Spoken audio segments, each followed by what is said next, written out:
ገጹ መለሰ ባላለው ኮሜዲያን ነኝ። እድሜያቸው ከ5 ዓመት በታች ከሆኑ ህጻናት መካከል 39% በሰውነት መቀንጨር የተጠቁ ናቸው። ዛሬ ግን ሁሉንም ኢትዮጵያውያን አንድ ነገር በመቀየር ይህን እንዲለውጡ እየጋበዝን ካሁን ጀምሮ ስንጎራረስ በአረንጓዴ አትክልቶች እንጎራረስ።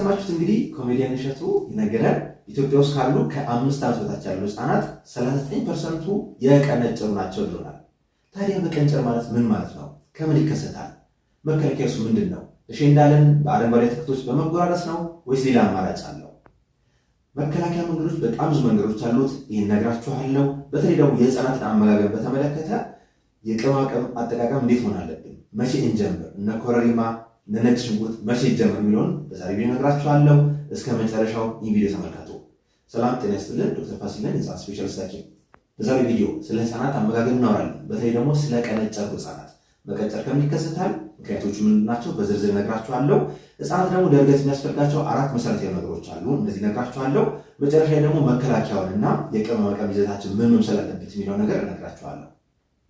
መቀንጨር ማለት አንድ ህፃን ልጅ ለእድሜው የሚመጥነውን ቁመት አቺቭ ማድረግ ሲያቅተው ወይም ሳይደርስ ሲቀር ማለት ነው።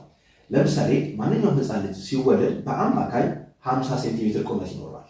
1 ዓመት ላይ 75 ሴንቲሜትር ይደርሳል። 2 ዓመት ላይ ከ85 እስከ 90 ይደርሳል። 3 ዓመት ላይ 95 ሴንቲሜትር እንጠብቃለን። ልክ 4 ዓመት ሲሞላው ደግሞ 1 ሜትር ይሞላል። ይህ ማለት እድገቱ ራሱን የቻለ ፓተርን አለው። ይህን የምንከታተልበት ራሱን የቻለ የዓለም የጤና ድርጅት ያስቀመጠው ከርቭ አለ።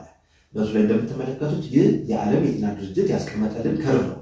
እንግዲህ የዓለም የጤና ድርጅት ይህ ከርቭ ሲያስቀምጥ ትክክለኛ የህፃናት እድገት በዚህ ከርቭ መሰረት ይሄዳል እያለ ነው።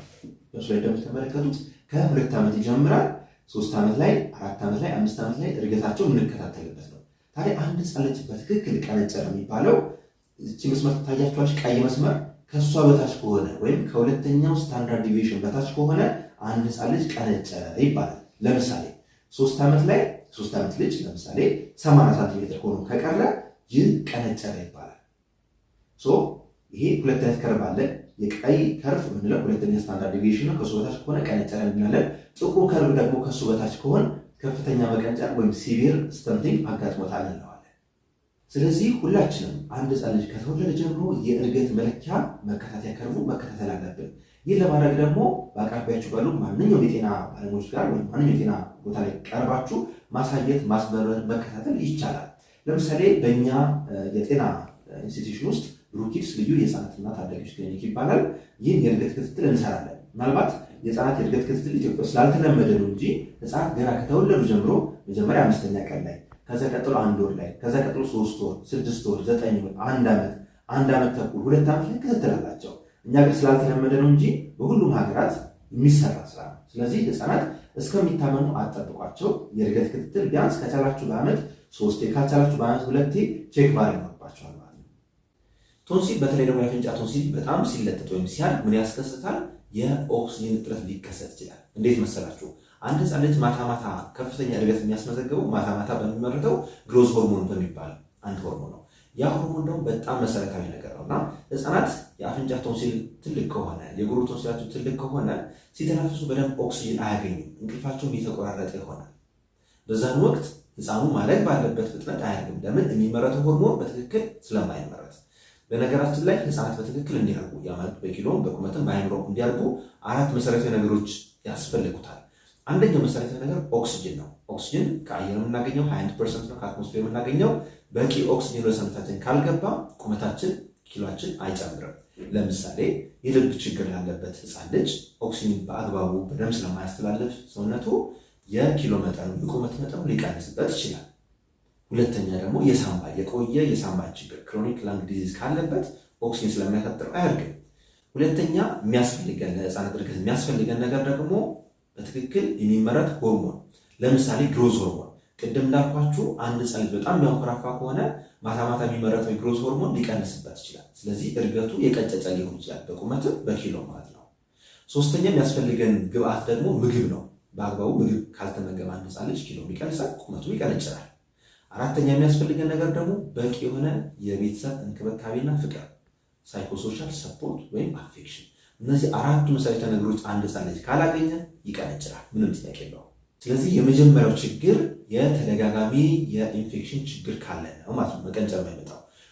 ሁለተኛው መቀንጨር የሚያመጣው ነገር ደግሞ በቂ የሆነ የምግብ ሰፕላይ ወይም የምግብ አቅርቦት ከሌለ ይህ ደግሞ በድህነት ሊሆን ይችላል፣ በመፈናቀል ሊሆን ይችላል፣ በአካባቢ ችግሮች ሊሆን ናቹራል ዲዛስተርስ ወይም ይሄ ጎርፍ ሊሆን ይችላል።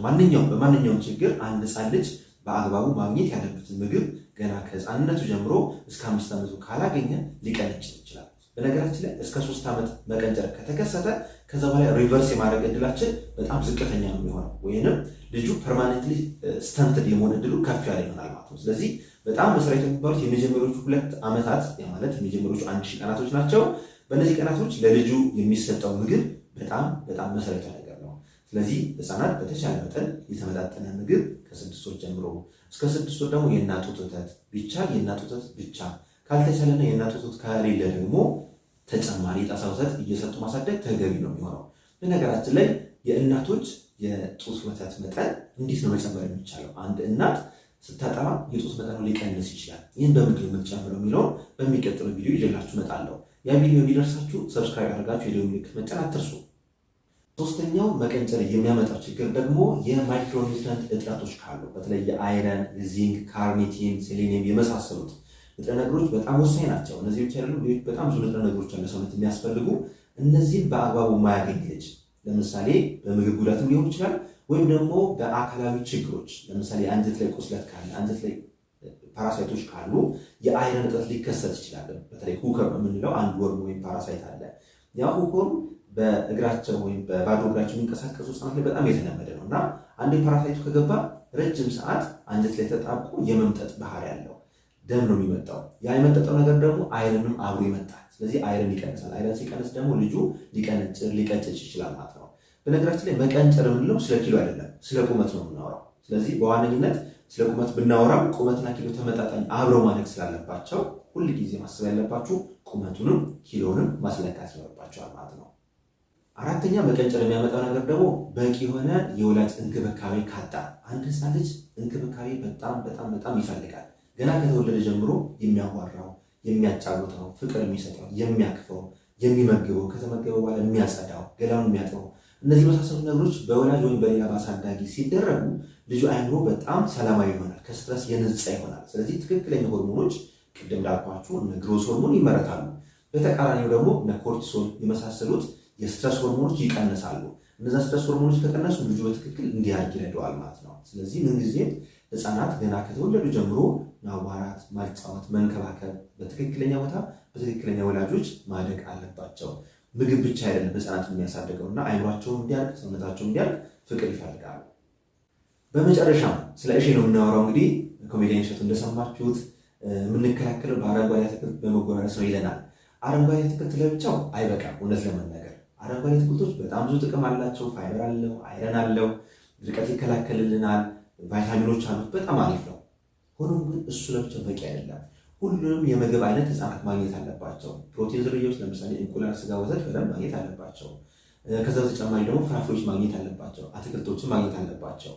ሌላውን ነግራችሁ ነገር ደግሞ ቅመማ ቅመም በተመለከተ ህፃናት ከ8 ወር ጀምሮ በጣም ቀላል የሚበሉ ቅመማ ቅመሞችን በትንሹ መለማመድ ይችላሉ። ለምሳሌ ቀረፋ በትንሹ ብን እያደረጋችሁ ምግባቸው ላይ መስጠት ትችላላችሁ። ትንሽ ጣዕም እንዲኖር ያደርጋል። ሆኖም ግን እነዚህ ከበድ ያሉ ጨዋማ የሆኑ የታሸጉ ነገሮችን መጠቀም ለህፃናት ፈጽሞ አይመከርም። ለምን? አንደኛ ከ1 ዓመት በታች ያሉ ህፃናት ጨው እንዳይወስዱ ነው የምንመክረው እኛ።